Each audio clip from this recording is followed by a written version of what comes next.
Ассаламу алейкум. Бүгінгі мынау біздің сұхбатымызда мал шаруашылықта мал бағып байу жолына түскен таныс Меделхан ағамызбен бүгін сұхбаттамыз. Аға, амансыз.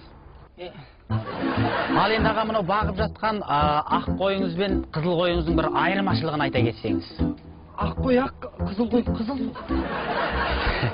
Жоқ аға, менің айтпақшы, мысалы осы қойларыңыз қанша кіліден жүн береді демекшімін ғой. Ақ қой ма, қызыл қой? Қызыл қой, қызыл қой. Қызыл қой сол 3 келі жүн береді. 3 келі жүн бере ме? Жақсы береді екен.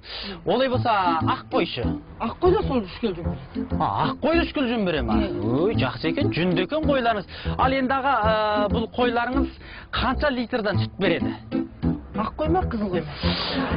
Қызыл қой, қызыл қой. Қызыл қой сол 2 келі сүт береді.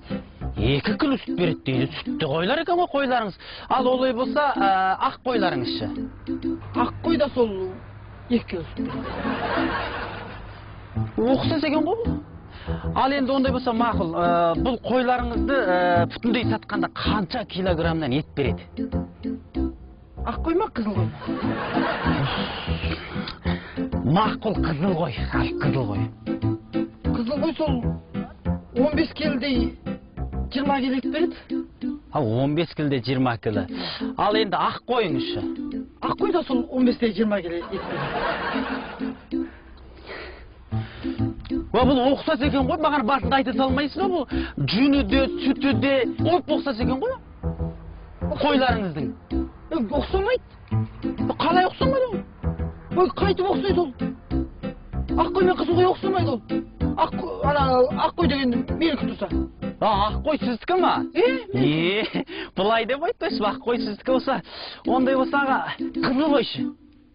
Қызыл қой да менікі. Не болды? Өз кімді ақымақ қып тұрсыз өзі? Ақ қой ма, қызыл қой ма? Қойшы бол.